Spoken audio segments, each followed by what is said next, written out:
Hey there, everyone. Welcome back to the Divorce Decision Podcast. I'm your host, Kari Hoskins, and today I wanted to talk to you specifically about the divorce decision.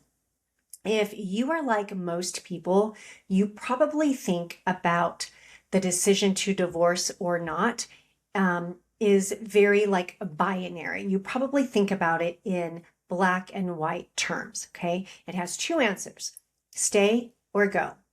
In reality, the decision is way more nuanced than what most people realize.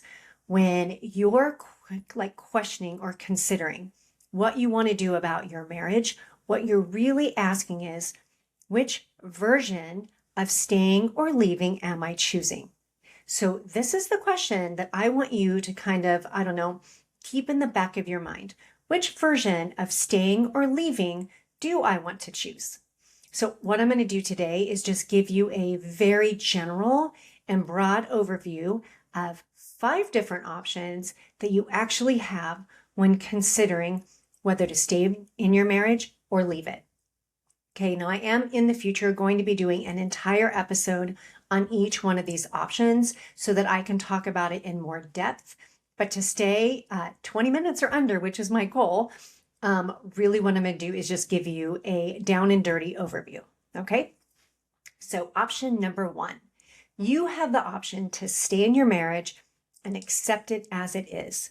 Now, I am not talking about staying, doing nothing, and then just complaining to everyone about it every day. Okay. There is a difference between passively staying in an unhappy or dissatisfying marriage and consciously choosing to stay after you've tried to make changes. Okay. So this option is not, I'm going to complain forever and do nothing. It's more like we've done the work. We've had the conversations. We've tried to create change. And now I'm accepting that this marriage may never become what I hoped it would be.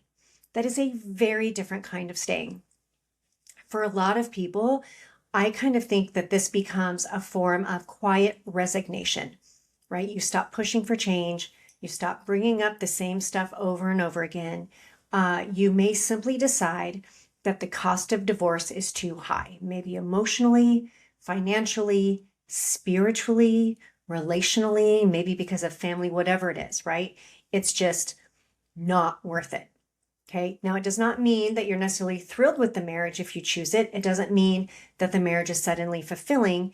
It just means that you are making a conscious decision with intention, with your eyes open, right? So this is definitely one of the decisions that I thought warranted an example. I worked with a couple who had been married for just over 35 years. They got married right before they both turned 20. Okay.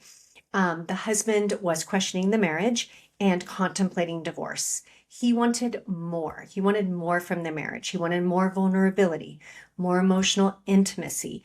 He wanted more affection. He just wanted more from their life. And the wife simply did not. She was very happy with the way things were. She was very content with status quo. She had her house. She had her friends. She had her routine. Everything was in order. To her way of thinking, it was copacetic. She was quite fulfilled, but she did agree, to her credit, to come and work with me. And I should say work with us because we did couple sessions. And after months of sessions, this is what happened. They learned how to resolve their conflicts better. They learned how to communicate better. And that's as far as it went. There was no interest in more vulnerability, more emotional or physical intimacy. There was no interest in spending more time together. Now, while he wasn't happy about it, he did want more. He also didn't want to blow up their lives. So he made the conscious decision to stay without anything changing. And when he made that decision to stay and accept the limits of their marriage, he stopped complaining. So that's option number 1. Option number 2 is to stay, but take your happiness back into your own hands. Now, what makes this different from the first option is that when you take the second option, you are actively trying to find ways to become more fulfilled, more satisfied, and happier in the marriage the way that it is. So it's really acknowledging that you want more and learning how to create that for yourself outside of what your spouse is willing or able to give to you. So this kind of sounds like I'm not ready to leave, or I don't want to leave, but I'm also no longer going to like make my entire emotional life and happiness dependent on whether or not my husband or wife can participate in the way that I want them to. I'm going to be honest. I tried this. This was the option that I tried for over 7 years. This did not work for me personally because it was just too lonely for me. But for a lot of people out there, and you might be one of them, this is a great option for you. So this can include rebuilding friendships or building new friendships, pursuing purpose, like finding something that you believe that you are called for, okay? Improving your health, strengthening your boundaries within your marriage, getting individual support, like going to therapy or going to coaching or counseling or whatever for yourself, right? Just making your life feel more fulfilled, satisfying, and livable within, again, the limits of the marriage, right? But I want to add a warning, okay? This can be healthy, like self-responsibility. And I think everyone should take responsibility for their own happiness, okay? Or it can become emotional divorce, which happens when you decide to say something like, well, screw it. I'm just going to live my life and they can just live theirs, right? Like he can do his thing and I'll do mine, or she can do her thing and I'll do mine. This is different from that. This is, I still want to have a marriage with my spouse. I still want to have a relationship. I still want to have communication and resolve conflict. I still want to have some form of intimacy with them. And I know that I need XYZ to really be fulfilled and happy. And so I'm going to figure out how to do that because for whatever reason, my spouse really isn't able to meet me there. Okay. That's really what that looks like. So if you choose this, you're choosing it without holding a grudge. You choose it with the intention of being happy and not blaming your spouse. If you do it in that way, this can be very, very healthy. With lots of couples that have chosen this. I'm thinking about one specific couple right now in my mind, and this was her choice. After working together, it was very clear that her husband did not have any interest in changing any part of himself or their relationship or their dynamic, but she loved him and she loved their life. Okay, there were just some things that were really dissatisfying to her. She could not bring herself to leave. So she made the choice to stay and make herself happy within their marriage without resentment and without animosity towards her husband.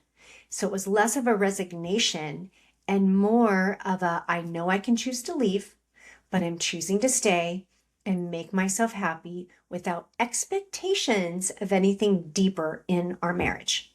Okay, so that's option number 2. Option number 3, stay and make it better, which is way more challenging than it actually sounds. So staying and making it better could include repairing or rebuilding your relationship. So like I said, I'm just giving you a really quick overview of these, but let me explain very briefly the difference between repairing and rebuilding, just so you have it in the back of your mind. I'm going to use a metaphor for this. So I want you to think of a brick house after a bad storm. So if a few bricks have come loose, maybe they've fallen off the wall, maybe some of them are cracked, but the foundation and the walls are still strong. You don't need to tear the whole house down, okay? You need to repair the specific damage. You replace the broken bricks. You strengthen the weak spots.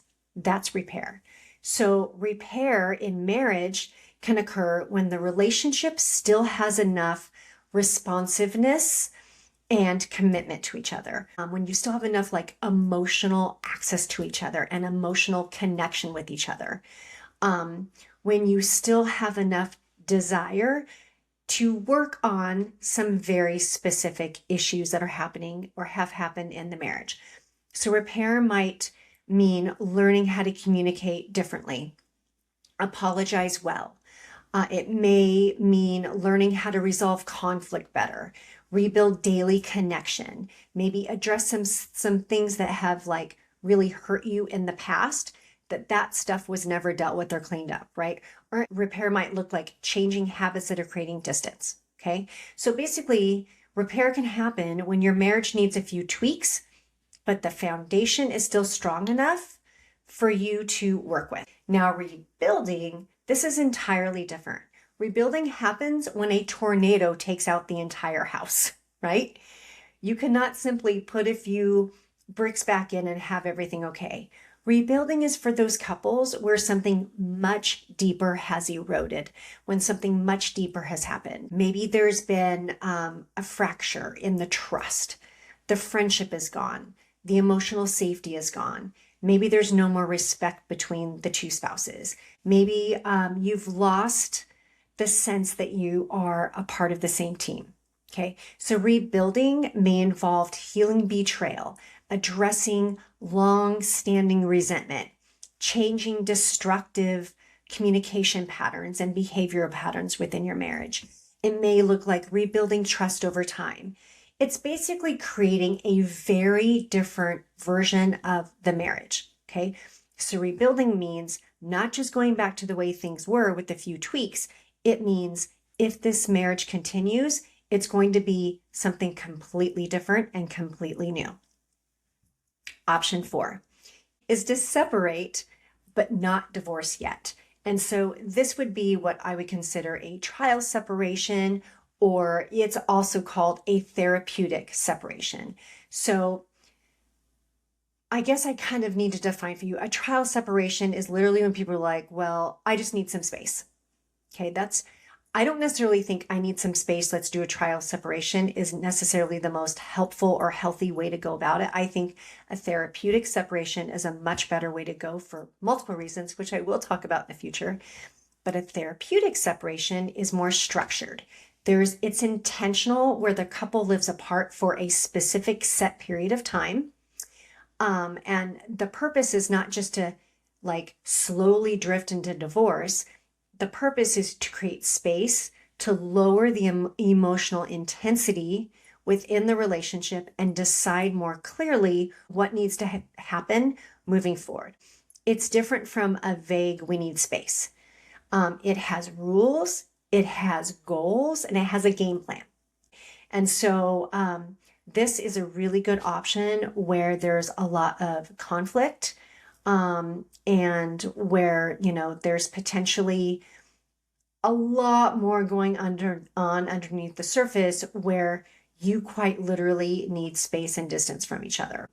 Again, I'm going to go through this again. I kind of like feel my brain going down the rabbit hole right now. I will go through the difference between the trial separation and the therapeutic separation in another episode, so you can get an idea more clearly of what that means. But just know that separating and not yet divorcing is option number 4. Okay, so option number 5 is to divorce. And this is the option where the couple decides that the marriage is no longer viable, healthy, repairable, or wanted. Okay. I have to say that I do not personally view divorce as a failure. Now, I'm not an advocate of divorce necessarily. What I am is an advocate of healthy relationships. And what I want you to know is that sometimes divorce is the best option for some couples, right? Sometimes it's an honest acknowledgement that the relationship cannot become healthy enough for both people to stay. All right. And I do believe that the divorce decision needs to be taken seriously, because it's a decision that comes with a lot of emotional, financial, and family consequences. Right? So this is definitely something that does need to be taken with a lot of seriousness, right? All right. And, not something that should be rushed into. So those are some of your options. Okay. So let me review those options really fast for you. The first option was to stay and accept the marriage as it is. The second option is to stay, but take your happiness back into your own hands. Option 3 is to stay and make it better, which means either repairing or rebuilding, depending on your situation. The option 4 is to separate but not yet divorce. And option 5 is to go ahead and divorce, right? So I hope that this has given you some food for thought when you are considering your own situation and your own marriage. So you guys, look, if you have any questions about this, please feel free to shoot me a message on social media. You can find me at Kari Hoskins Coaching. That's KariHoskins Coaching, or visit kahoskins.com. And you can connect with me there. I have a little form that you can fill out if you want to ask me a question. And I also offer a free consultation call. Okay. So you guys, if you found this helpful, would you please take a moment and leave me a review? And of course, share this with someone in your life who might need some help as well. All right, my friends, I am Kari Hoskins, and this is the Divorce Decision Podcast. I'll see you next time.